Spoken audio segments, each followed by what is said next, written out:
Hoje a gente vai falar um pouquinho de consolidação óssea.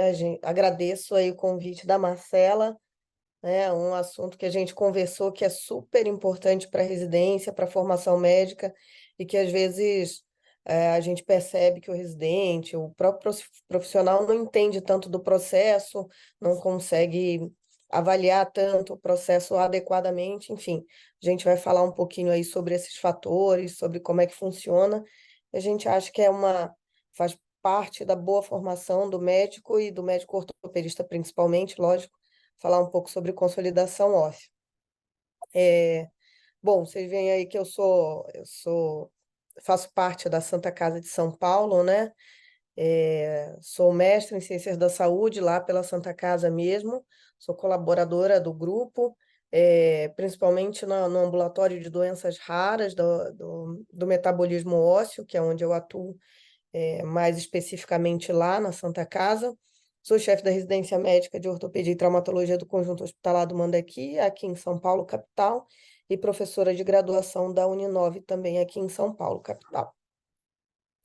Aqui a Marcela me deu a ideia aí de compartilhar com vocês, se vocês tiverem interesse, depois de me seguir nas redes sociais, aí tem meu site, tem meu Instagram, principalmente, se vocês quiserem ver mais conteúdos de ortopedia pediátrica, que é a minha subespecialidade, é a minha paixão. Da Marcela é mão, a minha é ortopedia pediátrica. Então, se já pudermos começar aqui, eu já vou iniciar o assunto. Podemos sim. Podemos? Então, vamos lá. Eu queria começar explanando um pouco, antes de começar sobre consolidação óssea em si, queria falar aí sobre essa lição da Margaret Mead, que foi uma grande antropóloga, que um aluno, uma vez perguntando para ela qual foi o primeiro sinal de civilização que os antropólogos entendiam como sinal de civilização, e ela explicou que o primeiro sinal de civilização observado em um povo primitivo foi um fêmur consolidado, que foi quebrado e depois curado. E aí ela explicou, né, que no mundo animal, se você quebra um osso, você não consegue fugir do perigo, você não consegue ir atrás de comida, você não consegue se alimentar, você não consegue, enfim, você não consegue fazer cumprir as suas necessidades básicas com aquele osso quebrado. E até que esse osso se cure, você já foi presa de animais, você já ficou morto de fome, enfim, que é um sinal básico de que se um fêmur foi consolidado, é porque alguém tirou o seu tempo para cuidar daquela pessoa, para levar ela para um lugar seguro, para cuidar daquela ferida e esperar ela se recuperar. Então, esse, na opinião dela, era o primeiro sinal de civilização. É uma lição que eu gosto muito de passar adiante, porque para mim simbolicamente é muito legal isso. E a gente vai falar disso, né? De consolidação óssea. E uma das primeiras coisas que chama a atenção na consolidação óssea é que o osso é um tecido peculiar, porque na sua reparação não há formação de fibrose, não há formação de cicatriz, e sim a formação do mesmo tecido ósseo, né? Isso já é uma característica ímpar, da consolidação óssea. Então, aqui a gente vê na imagem um osso quebrado, um fêmur quebrado, em sua versão natural, digamos assim, que foi ali passando o tempo e foi naturalmente remodelando, apesar da consolidação ter acontecido de forma meio até bizarra, né? Saindo bastante da fisiologia normal, do alinhamento normal, com o tempo ele foi remodelando e tomando sua forma natural novamente. Então, essa é a primeira lição da consolidação óssea, que o osso forma tecido ósseo na sua consolidação e tem essa capacidade de remodelação também ímpar. E para falar de consolidação óssea, não tem como fugir um pouco do período embrionário, porque é quando se formam os tecidos, quando se diferenciam os tecidos e quando eles são designados para cada função, para cada uma de suas funções. Então, falando muito rapidamente aqui, até a terceira semana do período embrionário, né, que compreende ali 8 semanas no total, e no final dessas 8 semanas, o embrião já é um mini ser humano, então ele está completamente formado, precisa amadurecer e crescer, né, em tamanho. Mas nessas primeiras 8 semanas, que são fundamentais, é que se formam todos os tecidos do corpo humano. Nas primeiras 3 semanas, que acontece a fecundação, a clivagem e parte da gastrulação, você vai ter todo aquele processo de fertilização, implantação no útero e formação do disco embrionário bilaminar. A partir da gastrulação, começa realmente a se diferenciar os tecidos. Então, a gente tem a formação do ectoderma, do endoderma e do mesoderma. E o mesoderma está aí separado e destacado, porque é ele que vai dar origem ao tecido músculo-esquelético, né? A neurulação e a organogênese, elas já são uma diferenciação mais fina, né, de toda a parte neurológica mesmo, né, de sensibilidade motora e tudo, e a organogênese, que é essa diferenciação menor dos tecidos em cada um dos seus destinos, que vai da terceira à 8ª semana, e é essa parte que mais interessa a gente, né, que é a parte da organogênese mesmo.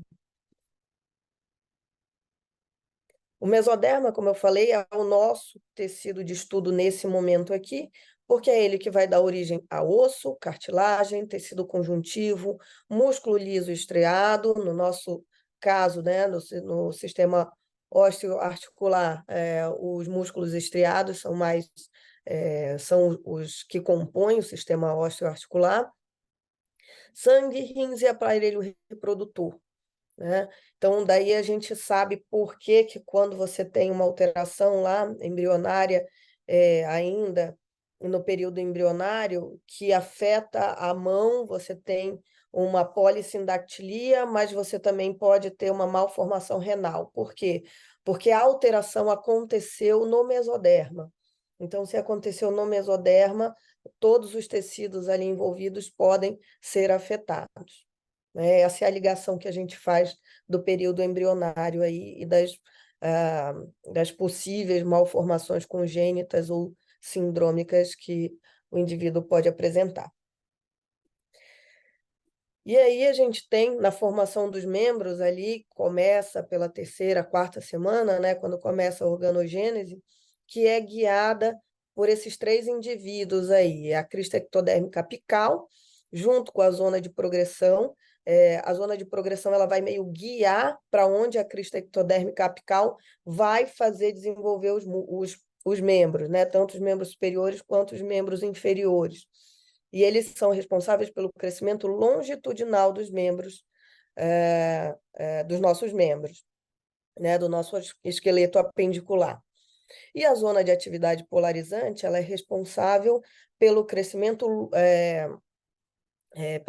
volumétrico, né? Então, pelo diâmetro do crescimento dos membros. E aí, é exatamente isso aqui, é uma foto, né, de um embrião nessa fase, onde aqui nessa setinha azul aparece o primórdio, o broto do membro superior, e aqui está começando a aparecer o broto do membro inferior. O crescimento do embrião, ele se dá exatamente nessa ordem aí, né? Crânios, crânio caudal, então de cima para baixo. Então, os membros superiores se desenvolvem ligeiramente antes dos membros inferiores, tá? E aí a gente vem para o período, ainda dentro do período embrionário, vai começar a formação ali dos ossos, né? Primeiro com uma matriz cartilaginosa, e a maioria dos ossos com uma matriz cartilaginosa, e depois vem a ossificação. Então, a gente tem essa ossificação endocondral, que é formada por esse molde cartilaginoso, que a gente chama de anlage. Então, se forma esse molde cartilaginoso, e sobre esse molde cartilaginoso, as células vão se ossificando, né? Então, a gente considera a ossificação endocondral uma ossificação primária, que ela tem o molde.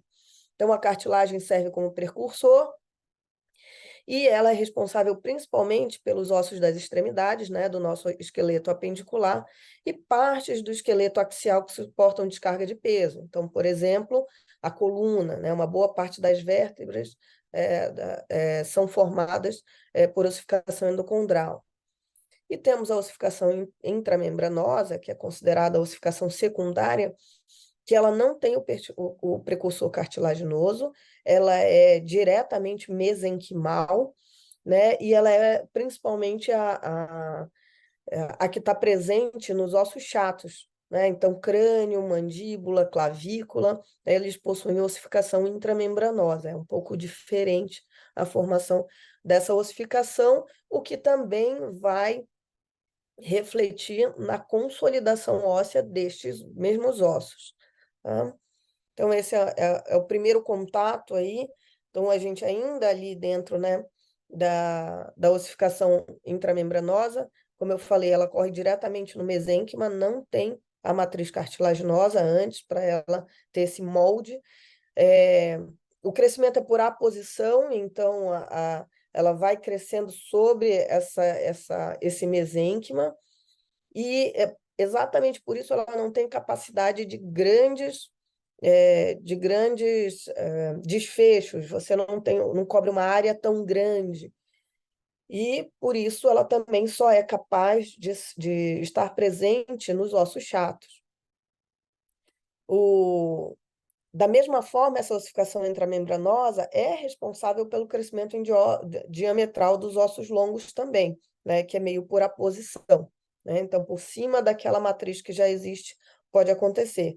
Mas, na consolidação óssea dos ossos longos, o principal acontece mesmo na ossificação endocondral. E aí, para ter uma ossificação endocondral, a gente precisa passar pela condrogênese, né? Que é a origem da cartilagem em si. A gente sabe que a gente tem 3 tipos de cartilagem: a cartilagem hialina, que é a que recobre as articulações, a fibrosa ou fibrocartilagem, que está ali na região dos discos intervertebrais e alguns outros lugares, né? Meniscos, enfim. E a elástica, que está presente, por exemplo, no pavilhão auricular. Tá? Essa condrogênese, ela começa ali na quinta, sexta semana, já lembra que a gente tem ali a matriz dos brotos, que acontece em terceira, quarta semana. Entre a quinta e sexta semana, você já vai ter a formação do pericôndrio.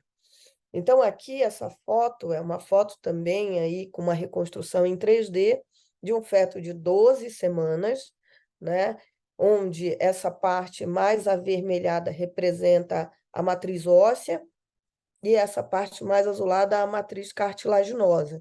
Então, é um processo dinâmico, ele vai acontecendo simultaneamente, né? Vai formando cartilagem, vai formando osso, aonde tem que formar.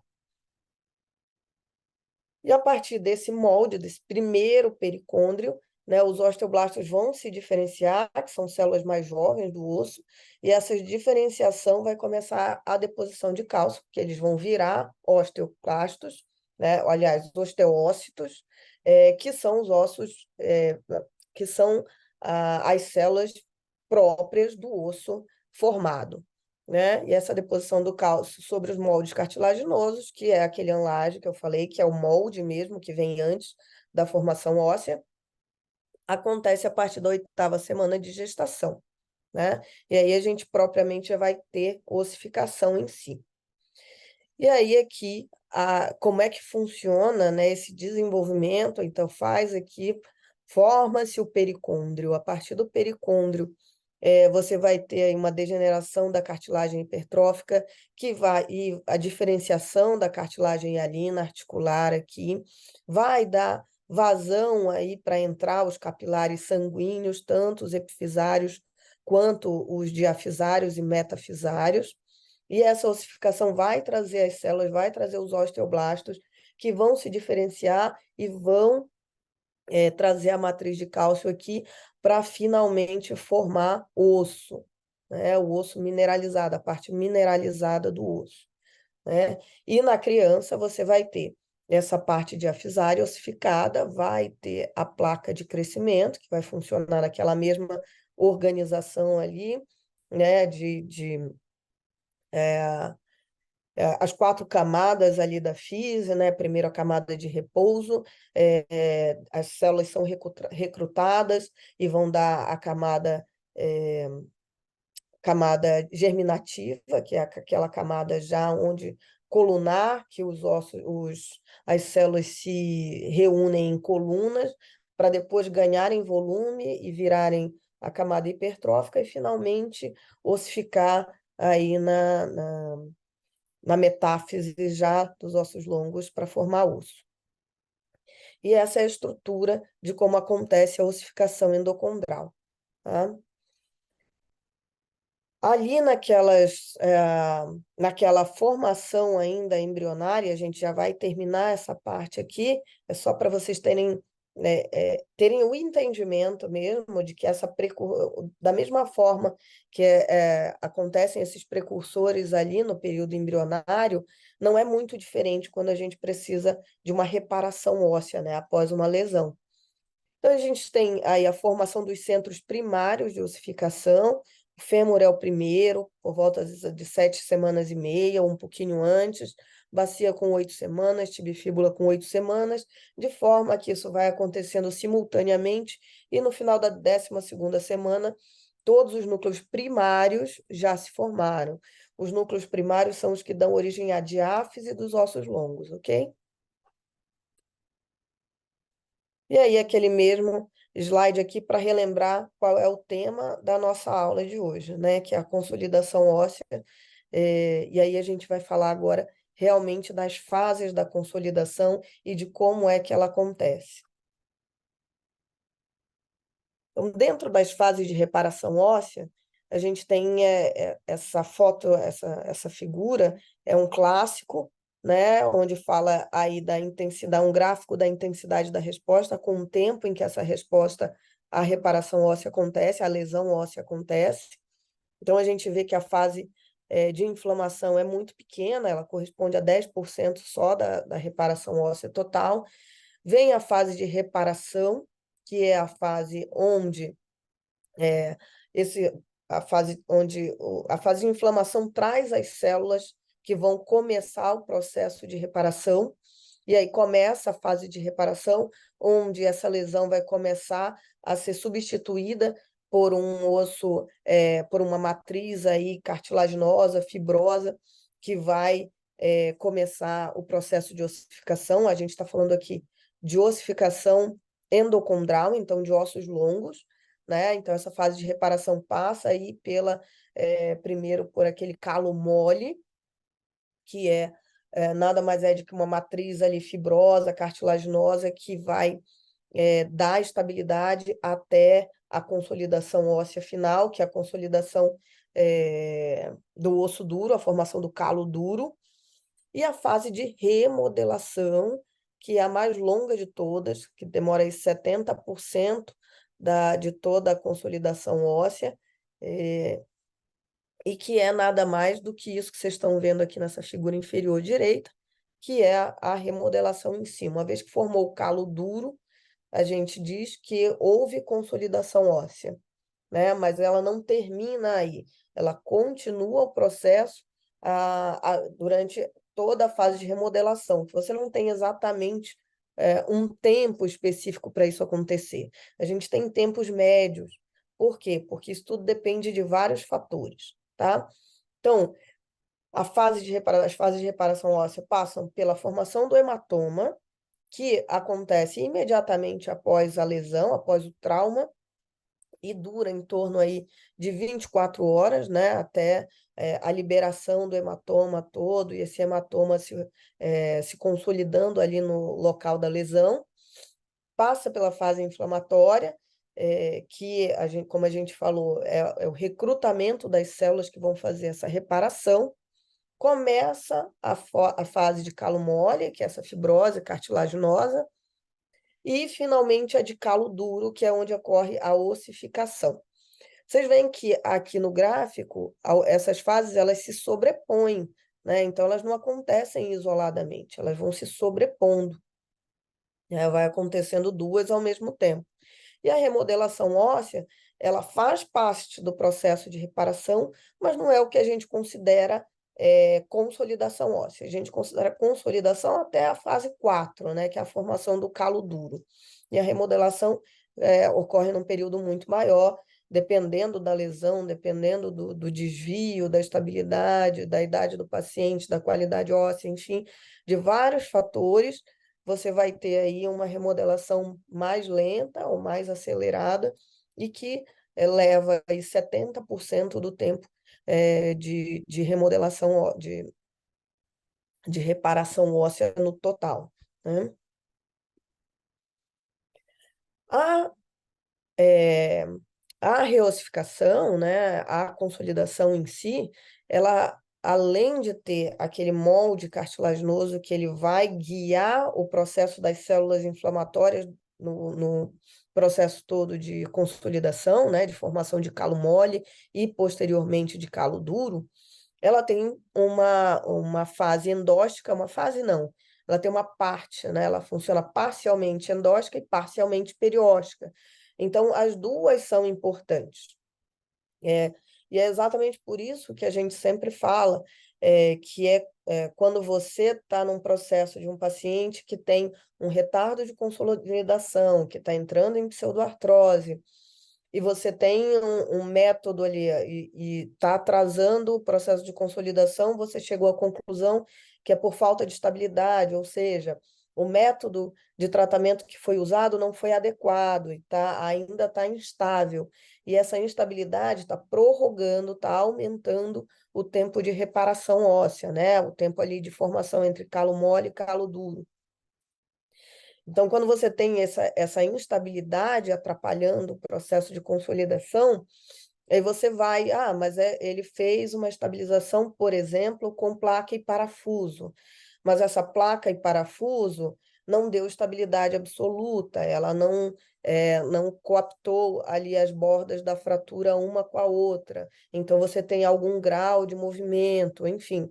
Então, quando você colocou uma placa e parafuso, você lesou a circulação perióstica. E se você quer mudar o método de tratamento para colocar uma haste intramedular, por exemplo, é possível, mas você não pode ignorar o processo de lesão endóstica que você também vai promover. Então, uma das coisas de princípios de tratamento de fratura é exatamente esse, escolher adequadamente o método, isso é o que o Grupo AO há muitos anos estuda e vem difundindo e divulgando, né, no mundo todo, quais são os princípios adequados para você tratar essa fratura de forma a não lesar a circulação e, consequentemente, não prejudicar esses fatores que levam à consolidação, a chegada dos fatores que levam à consolidação. Se você lesou o periósteo, você lesou o endósteo, não tem como a circulação sanguínea chegar até lá. Se a circulação sanguínea não chegar até lá, isso quer dizer que as células inflamatórias e as células reparadoras não vão chegar até lá também.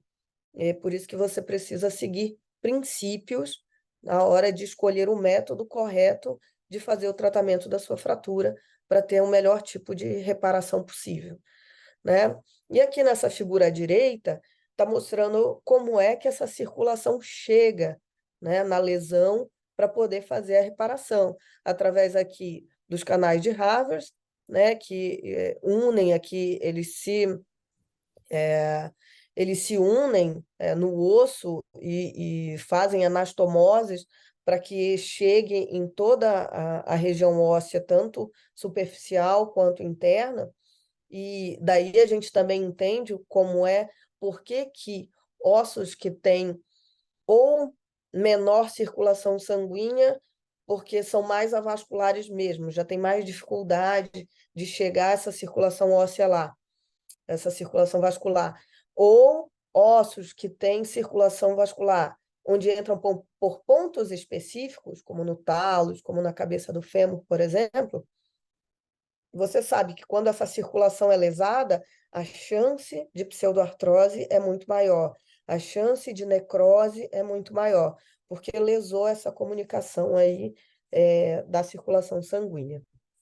E aí a gente já falou aqui tanto de circulação sanguínea quanto de estabilidade da fratura, que são dois fatores que influenciam a consolidação óssea, né? Mas existem outros. Quais são esses outros fatores que influenciam, né? Então, a gente falou da estabilidade, né? Não, nem toda fratura precisa de estabilidade absoluta. A gente sabe que essa máxima é mais verdadeira em relação às fraturas articulares, que precisam realmente, mas dessa estabilidade absoluta para consolidar de uma forma fisiológica. Temos também, lógico, temos outros locais onde a estabilidade absoluta é requerida, por exemplo, antebraço, né, fraturas de antebraço, que são consideradas fraturas articulares por causa da movimentação que acontece do rádio em relação à ulna e vice-versa. Então, são consideradas fraturas articulares e, via de regra, no adulto, o tratamento indicado, o princípio de tratamento indicado é a estabilidade absoluta, e normalmente a gente usa placa e parafusos, né? A vascularização, a gente acabou de falar sobre ela, né? Então, a vascularização endosteal, vascularização periosteal, que devem ser preservadas para você ter um maior potencial de consolidação, uma maior velocidade de consolidação, inclusive. Quanto menor a desperiostização, a gente sabe que você tem chances de consolidação mais rápida de fratura, inclusive. A idade do paciente é outro fator que influencia.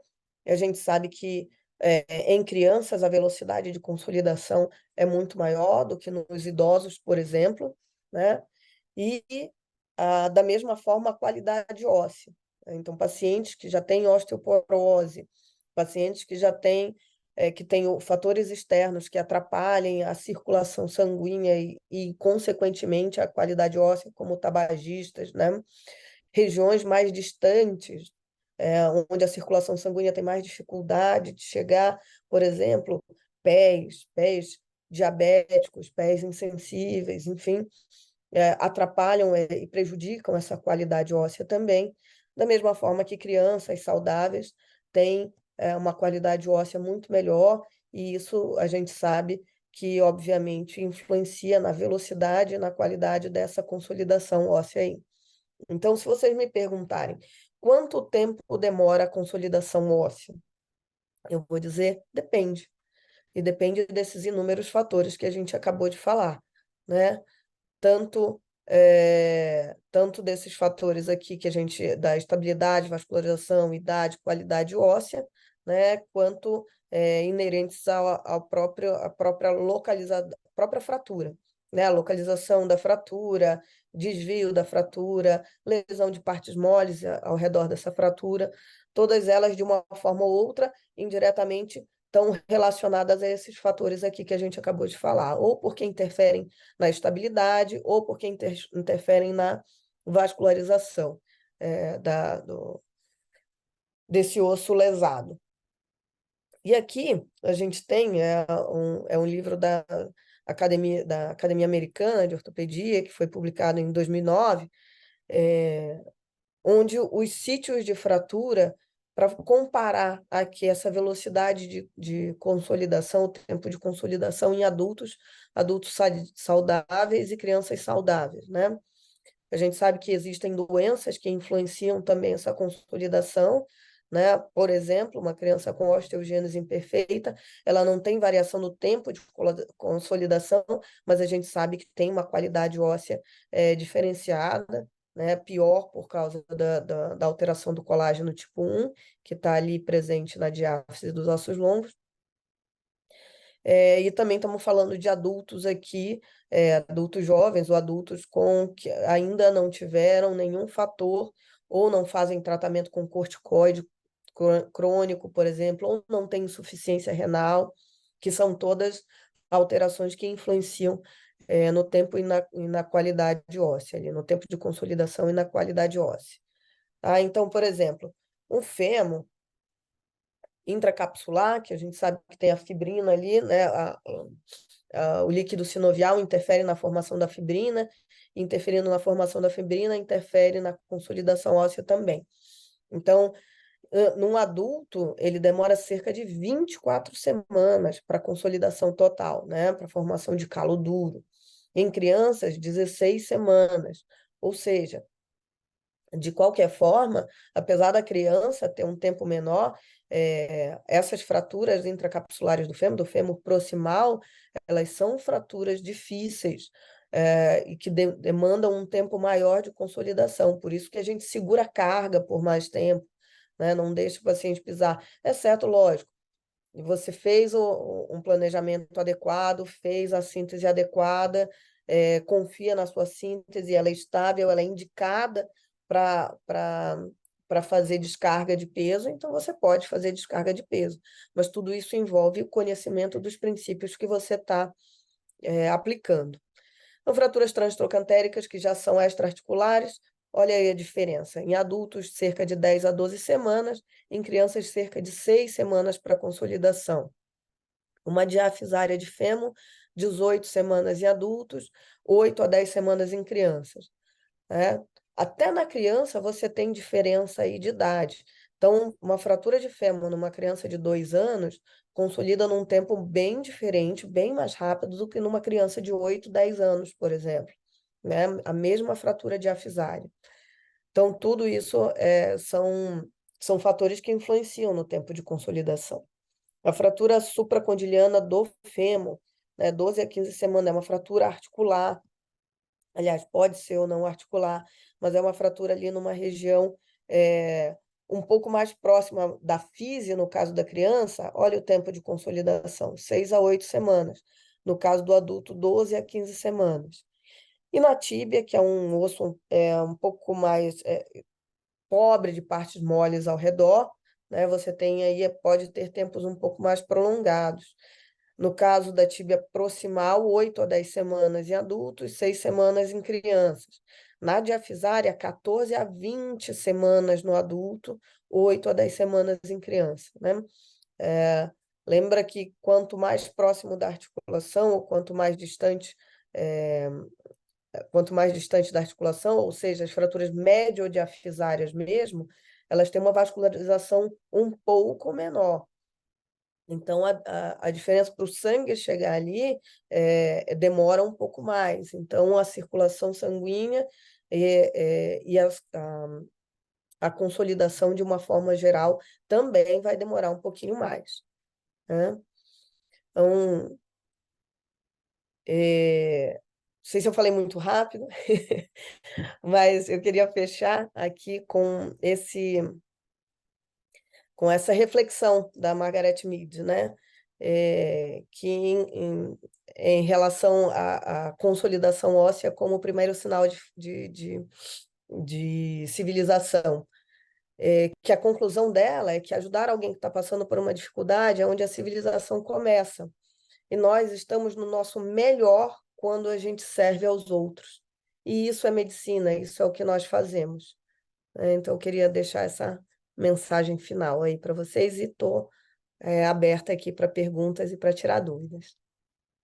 Excelente. Muito obrigada, Ellen. E além disso, mostra como a medicina, como o médico é um pesquisador, né? Como a gente tem essa relação. Tudo que a gente está trazendo para o paciente é porque foi pesquisado, foi cientificamente analisado, né?